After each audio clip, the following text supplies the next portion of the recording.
আসসালামু আলাইকুম সুপ্রিয় কৃষক ভাইরা, আমি মোহাম্মদ শাহিন, শাহিন এগ্রো ফার্মে। আজ 25শে ডিসেম্বর 2020 সাল।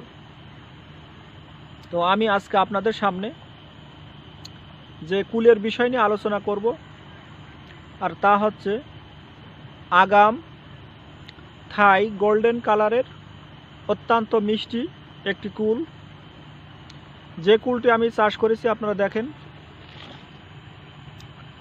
এই কুলটি বেশ বড় সাইজের একটি কুল, যেটি আজ 25শে ডিসেম্বর 2020 সাল থেকে এটি পাকা শুরু হয়েছে এবং এটি বিক্রয় শেষ হবে 30শে জানুয়ারি।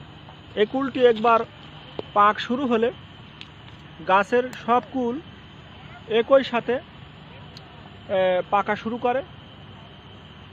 আপনারা দেখেন প্রচণ্ড আকার এটি ধরেছে এবং 30শে জানুয়ারির মধ্য বা 25শে জানুয়ারির মধ্যে এটি বিক্রয় শেষ করে। এটি একটি আগাম জাতের অত্যন্ত মিষ্টি ও সুস্বাদু একটি কুল, যা বল সুন্দরী থেকে 3 গুণ মিষ্টি একটি কুল এবং বল সুন্দরীর থেকে 5 গুণ বেশি কালারফুল একটি কুল।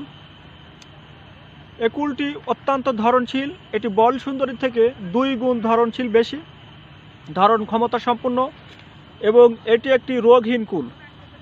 তো এই কুলটির অনেকগুলো বিশেষ বৈশিষ্ট্য নিয়ে এই কুলটি আমি চাষ করেছি।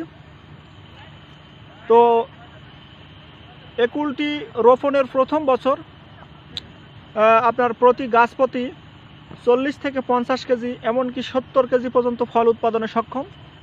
আমার এই গাছটি এটি 30শে ফেব্রুয়ারি রোপণ করা ছিল এবং এটি আজ 25শে ডিসেম্বর থেকে এটি বিক্রয় উপযোগী হয়েছে।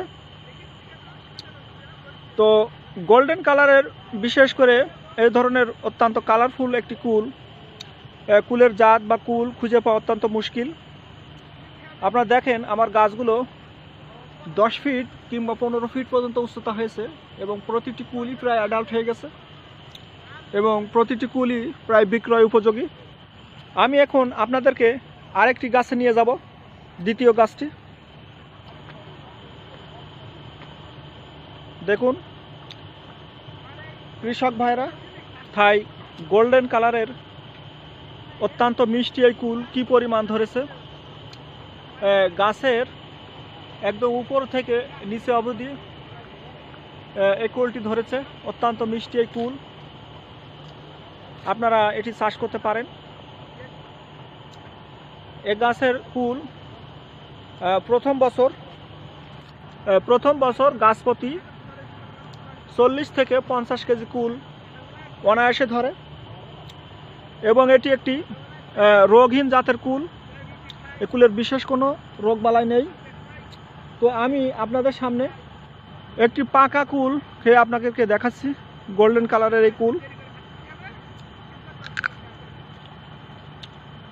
অত্যন্ত মিষ্টি, অত্যন্ত সুস্বাদু। আমি অনেক কুল খেয়েছি, তবে এই কুলের মতন অত্যন্ত মিষ্টি স্বাদের কুল আমি খুব কম খেয়েছি। তো প্রিয় কৃষক ভাইরা, আপনারা এমন উন্নত মানের একটি কুলের জাত আপনারা চাষ করতে পারেন। তো এই বলে আমি আজকে আপনাদের